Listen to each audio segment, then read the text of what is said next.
Hello students, today we are going to start class 11th physics, and in class 11th physics we are going to start paper 2nd with the chapter thermal properties of matter. बच्चों, इस paper 2 के chapter thermal properties of matter से हम एक नए unit की शुरुआत करने जा रहे हैं और इस यूनिट का नाम है हीट. इस हीट यूनिट के अंदर पेपर 2 के 2 चैप्टर्स को इंक्लूड किया गया है. फर्स्ट वन तो है आपका थर्मल प्रॉपर्टी ऑफ मैटर और सेकंड है आपका थर्मोडायनामिक्स. बच्चों, ये दोनों ही चैप्टर्स आपके एग्जामिनेशन पॉइंट ऑफ व्यू से, आई मीन टू से आपके स्कूल एग्जामिनेशन नेट की हो या फिर JEE की हो, इन सारे एग्जामिनेशन पॉइंट ऑफ व्यू से ये दोनों चैप्टर्स बहुत इंपॉर्टेंट हैं, क्योंकि बहुत सारे क्वेश्चंस इन दोनों चैप्टर्स से एग्जाम्स में पूछे जाते हैं.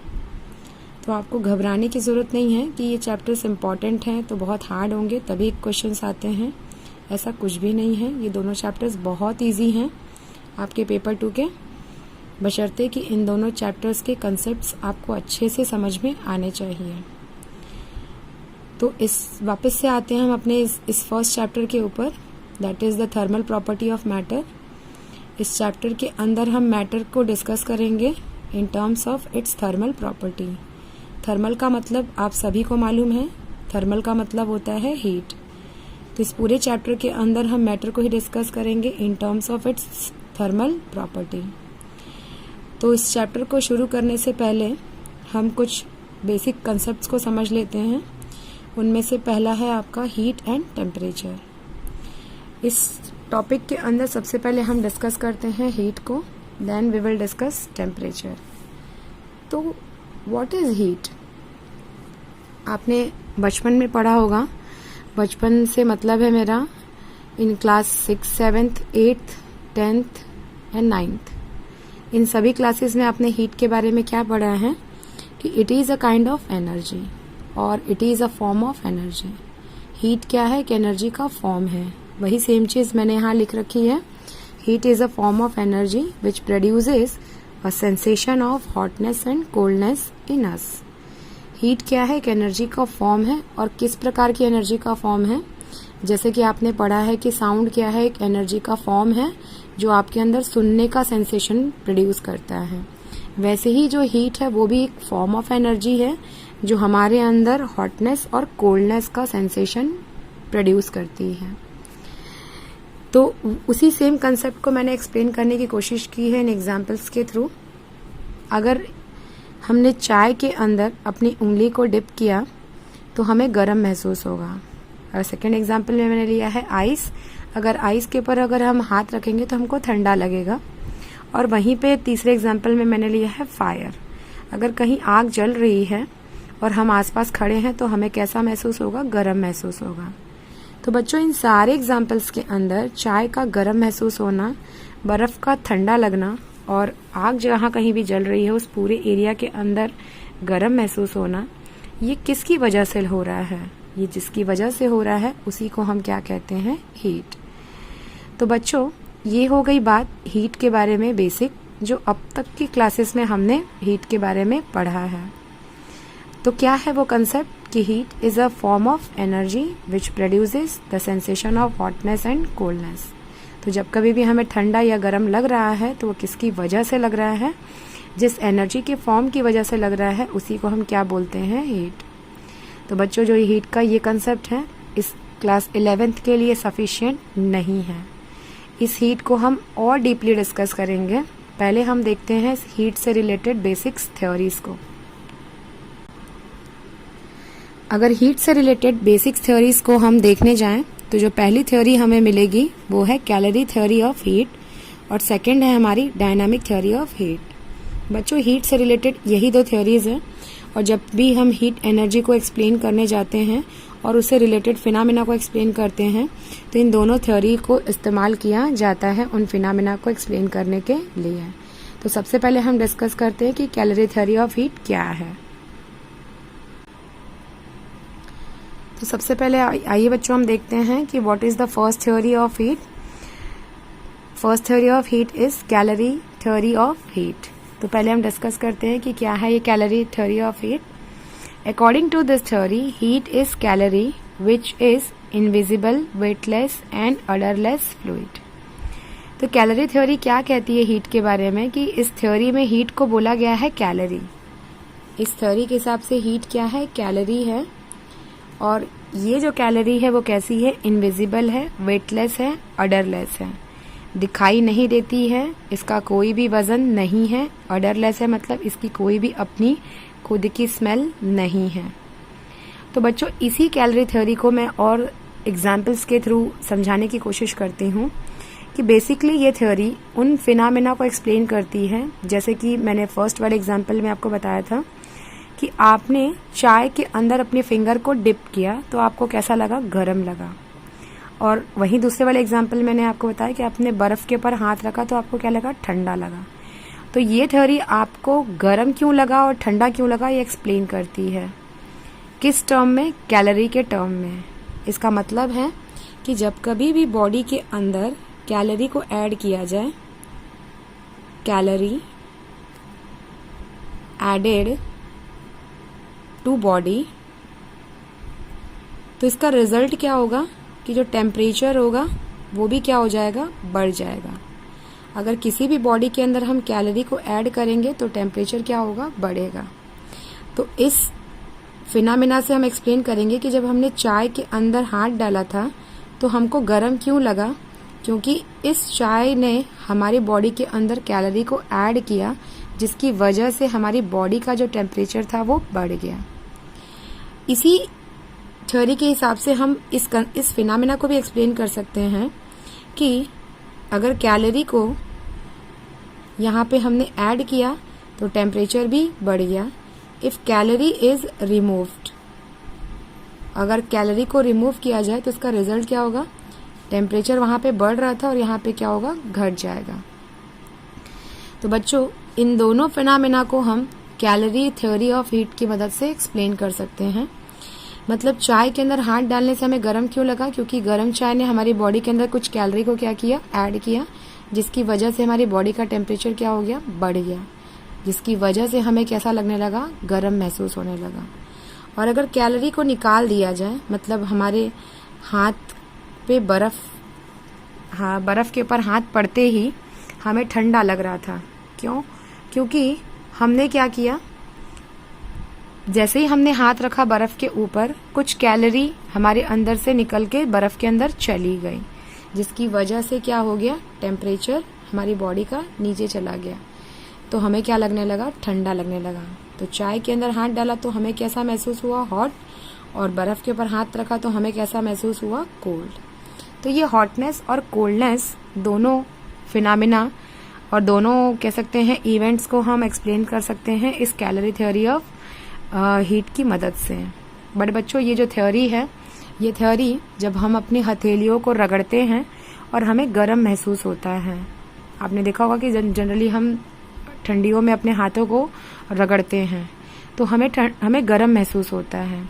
तो ये जो थ्योरी है कैलोरी थ्योरी ऑफ हीट, इस टाइप के फिनोमेना को एक्सप्लेन करने में असफल रही, फेल हो गई, क्योंकि जब हम अपनी हथेलियों को आपस में रगड़ते हैं तो हमने तो कोई भी इसके अंदर कैलोरी ऐड नहीं की, तो फिर हमें गर्म क्यों महसूस हुआ। तो इस टाइप के फिनोमेना को ये थ्योरी जो थी वो एक्सप्लेन करने में फेल रही, इसलिए इसी हीट की एक और थ्योरी को इन्वेंट किया गया और वो है dynamic theory of heat. Now students, we will discuss the second theory of heat, that is the dynamic theory of heat.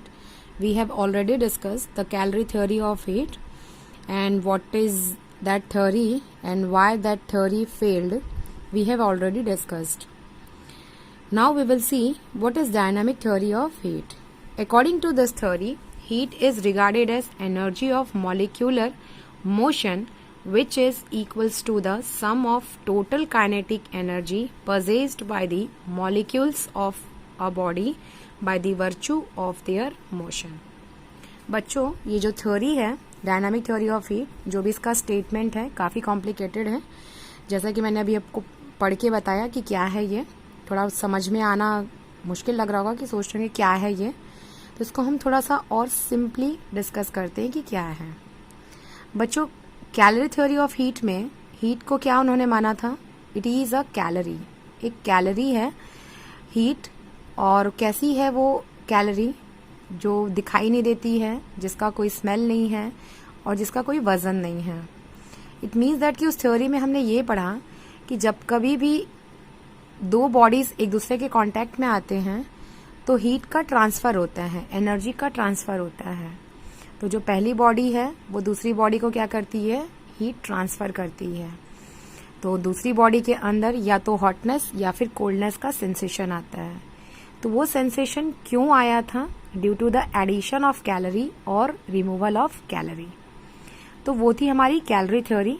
अब इस थ्योरी के अंदर हम डिस्कस करेंगे कि डायनामिक थ्योरी क्या है।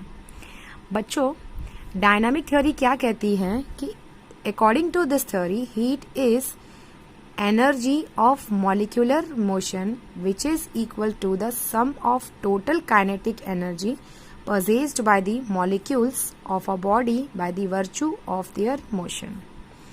बच्चों, आपने क्लास 9th में पढ़ा था कि जितना भी मैटर है आपके सराउंडिंग में अवेलेबल है, जिसको भी आप मैटर बोलते हो, वो सारा का सारा मैटर टिनी पार्टिकल से बना हुआ है। ठीक है, और ये जो मैटर के टिनी पार्टिकल्स हैं, इनकी कुछ प्रॉपर्टीज हैं। उसमें आपने सेकंड प्रॉपर्टी पढ़ी थी कि सारे के सारे जो पार्टिकल्स हैं किसी भी मैटर के, they are constantly in motion. वो सब के सब क्या कर रहे हैं, मोशन कर रहे हैं। और क्लास 9th में आपने ये भी पढ़ा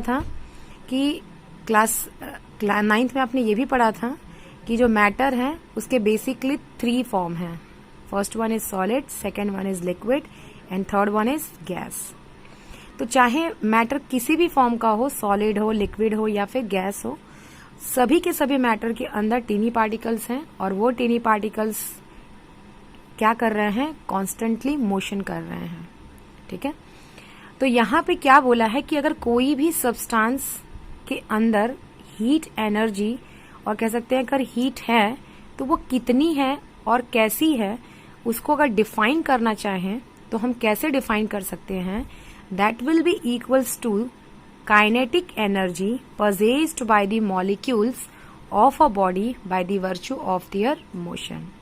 अगर किसी भी मैटर के पार्टिकल्स मोशन कर रहे हैं तो उस मोशन की वजह से, आपने फिर से 9th में पढ़ा था कि जब कभी भी कोई भी चीज मोशन करती है तो it will possess a kinetic energy. वो किसको पजेस करता है, काइनेटिक एनर्जी को पजेस करता है। तो अगर पार्टिकल्स भी मोशन कर रहे हैं तो उनके पास भी क्या होगी, काइनेटिक एनर्जी है। तो उस मैटर के अंदर कितना हीट है, और अगर वो किसी दूसरी एनर्जी को भी पजेस कर रहा है in the form of heat energy, तो that heat energy will be equals to the its total kinetic energy possessed by the molecules of the body by the virtue of motion. ठीक है, अगर नहीं समझ में आया हो तो इस एग्जाम्पल को ध्यान से देखिए। अगर मेरे पास कोई मैटर है in the form of gas, तो जो उसके पार्टिकल्स होंगे वो कुछ इस तरीके से होंगे। और आपने पढ़ा है कि जो गैसेस के पार्टिकल्स होते हैं वो कॉन्स्टेंटली मूव करते हैं, और कह सकते हैं कि वो काफी, अगर हम कंपेयर करें लिक्विड और सॉलिड से, तो गैस के जो पार्टिकल्स होते हैं वो काफी तेज होते हैं, उनका जो मोशन होता है काफी तेज होता है। तो ये सारे के सारे पार्टिकल्स की जो भी काइनेटिक एनर्जी होगी, that will be equals to its heat energy possessed by that gas. अगर इस गैस की काइनेटिक एनर्जी को मैं मेजर कर लूं तो इस गैस के अंदर कितनी हीट एनर्जी है वो भी मुझे पता चल जाएगी। तो डायनामिक थ्योरी ऑफ हीट क्या कहती है, मैंने आपको बोला भी था कि जो आपकी कैलोरी थ्योरी है वो इस फिनोमेना को, आई मीन टू से कि हथेलियों को जब आप आपस में रगड़ते हैं तो आपको गर्माहट क्यों महसूस होती है, इस फिनोमेना को एक्सप्लेन नहीं कर सकता है। बट इस टाइप के फिनोमेना को हम डायनामिक थ्योरी ऑफ हीट से एक्सप्लेन कर सकते हैं। जब हम अपनी हथेलियों को आपस में रगड़ते हैं तो जिसकी वजह से जो आपकी हथेली, अगेन आपकी जो बॉडी है it is again a kind of matter, तो जो आपकी हथेलियों के अंदर के जो पार्टिकल्स हैं, जो उनका मोशन है वो रगड़ने की वजह से, और कह सकते हैं कि जो उनकी काइनेटिक एनर्जी है वो रगड़ने की वजह से और ज्यादा बढ़ जाती है। तो अगर काइनेटिक एनर्जी बढ़ेगी, अगर काइनेटिक एनर्जी और हीट एनर्जी दोनों बराबर है, तो अगर काइनेटिक एनर्जी अगर बढ़ेगी तो हीट एनर्जी भी क्या होगी, बढ़ेगी। इसलिए जब आप अपनी हथेलियों को रगड़ते हो तो काइनेटिक एनर्जी बढ़ने की वजह से हीट एनर्जी भी बढ़ जाती है।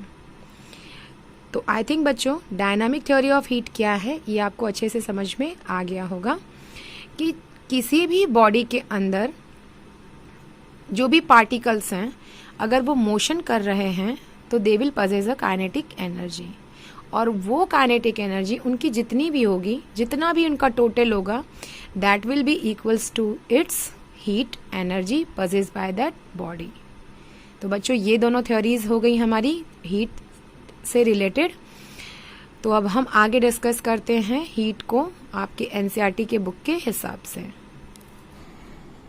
Now student, after discussing the theories related to heat, now we will discuss the new topic which is heat is the energy in transit। Student यहाँ पे ट्रांजिट का मतलब है एनर्जी का ट्रांसपोर्टेशन बिहेवियर। इस टॉपिक में हम पढ़ने वाले हैं कि क्या जो एनर्जी है वो ट्रांसपोर्टेशन जैसे बिहेवियर को शो करती है। ट्रांसपोर्टेशन से मतलब है क्या वो ट्रांसफर होती है एक जगह से दूसरी जगह। तो इस टॉपिक को समझने के लिए हम कंसिडर करते हैं एक एग्जाम्पल को।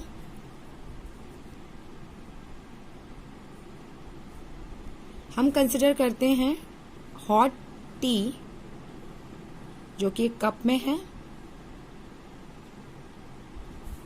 और वहीं पे हम लेते हैं कुछ आइस के क्यूब्स को। लेट अस से दैट कि ये हॉट टी का जो टेम्परेचर है ये है 50 डिग्री सेल्सियस, और वहीं पे जो ये आइस क्यूब है इनका जो टेम्परेचर है वो है -3 डिग्री सेल्सियस। इन दोनों के रिस्पेक्ट में जो रूम टेम्परेचर है वो है 25 डिग्री सेल्सियस। तो बच्चों अगर हम इस चाय को और इस आइस को इसी रूम टेम्परेचर पर कुछ देर के लिए छोड़ दें तो क्या होगा कि जो चाय है वो ठंडी हो जाने वाली है, जो बर्फ है वो पहले तो पिघलेगा और पिघलने के बाद वाटर में कन्वर्ट होगा, और वाटर जो है वो धीरे धीरे क्या हो जाएगा, गर्म हो जाने वाला है। तो चाय यहाँ ठंडी क्यों हुई, बर्फ पिघलकर पानी बना और वो पानी धीरे धीरे गर्म क्यों हो गया? क्योंकि ये जो चाय है उसने क्या किया है, इसने अपने सराउंडिंग में हीट को लूज किया है, और वहीं पे जो बर्फ है उसने अपने सराउंडिंग से हीट को क्या किया है, गेन किया है। ठीक है, अब समझने की कोशिश करिए। जो चाय थी वो गर्म थी, जिसका टेम्परेचर लगभग कितना था, 50 डिग्री सेल्सियस। उसने अपने सराउंडिंग को हीट लूज किया, जिसकी वजह से जो टी हॉट थी अब वो क्या हो चुकी है, कोल्ड हो चुकी है। ठीक है, और जो आइस पहले कोल्ड था, हीट के गेन की वजह से अब वो क्या हो चुका है, हॉट हो चुका है। हॉट का मतलब है कि जितना ठंडा पहले था अब वो उतना ठंडा नहीं है, अब वो गर्म हो चुका है।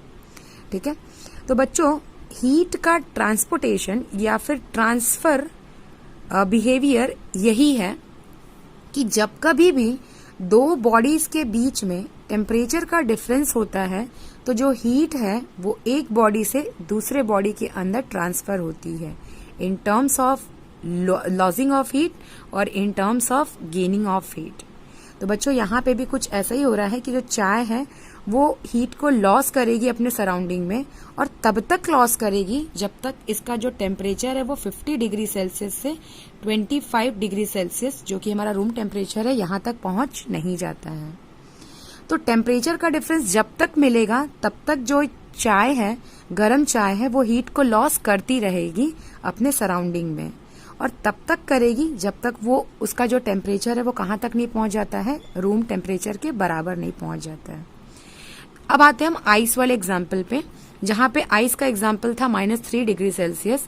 ये भी हीट को गेन करेगा, और गेन करने के बाद क्या होगा, ये धीरे धीरे मेल्ट होगा, और मेल्ट होने के बाद ये कन्वर्ट होगा वाटर के अंदर। तो ये भी हीट को तभी तक गेन करेगा जब तक इसका टेम्परेचर -3 डिग्री सेल्सियस से अगेन रूम टेम्परेचर तक नहीं पहुंच जाता है। ठीक है, तो बच्चों ये हो गया हीट का ट्रांसफर, जहाँ पे हमने ये देखा कि जो हीट है वो एक बॉडी से दूसरी बॉडी में ट्रांसफर होती है, और वो ट्रांसफर तभी होता है जब दोनों बॉडी के टेम्परेचर में क्या होता है, डिफरेंस होता है। तो तो हमने यहाँ पे एनर्जी का, हीट एनर्जी का एक नया ही कंसेप्ट देखा कि हीट तो एक एनर्जी का फॉर्म है ही, और साथ में वो क्या होती है, एक बॉडी से दूसरे बॉडी के अंदर ट्रांसफर होती है। बट उसके लिए कंडीशन क्या होनी चाहिए कि दोनों बॉडीज के टेम्परेचर में डिफरेंस होना चाहिए। अब हम इसके बाद डिस्कस करेंगे कि ये जो एनर्जी का जो ट्रांसफर है, एनर्जी से मेरा बच्चों मतलब है कि एनर्जी का मतलब हीट एनर्जी का जो ट्रांसफर है वो किस बॉडी से किस बॉडी की तरफ होगा। आई मीन टू से कि आई वांट टू से कि जो हीट का जो ट्रांसफर का डायरेक्शन होगा वो किस तरफ से किस तरफ होगा। तो जो हीट एनर्जी का ट्रांसफर है, अगर मैं चाय की बात करती हूँ तो आप चाय का टेम्परेचर देख लीजिए कितना है, 50 डिग्री सेल्सियस, और जो आपके रूम का टेम्परेचर है वो है 25 डिग्री सेल्सियस।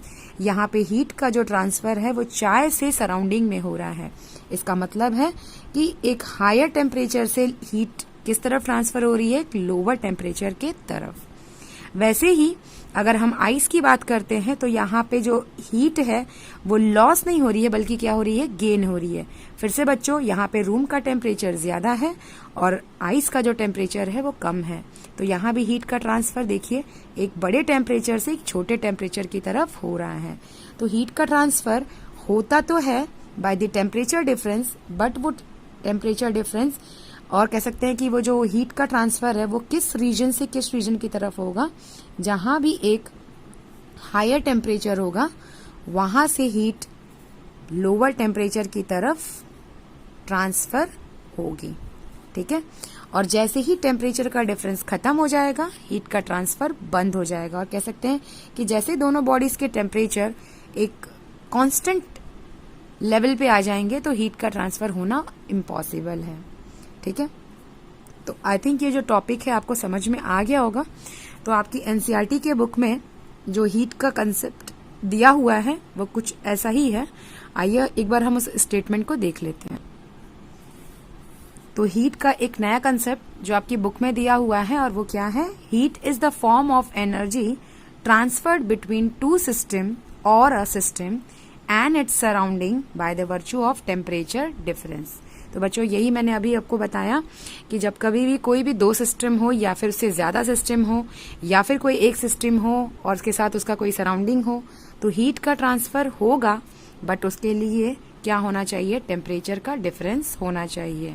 और ये जो हीट का ट्रांसफर होगा वो कभी भी एक हायर टेम्परेचर से किस तरफ होगा, लोअर टेम्परेचर। तो इसका मतलब है कि जो भी बॉडी हायर टेम्परेचर को पजेस करेगी उसकी हीट निकलकर कहाँ जाने वाली है, लोअर बॉडी के अंदर।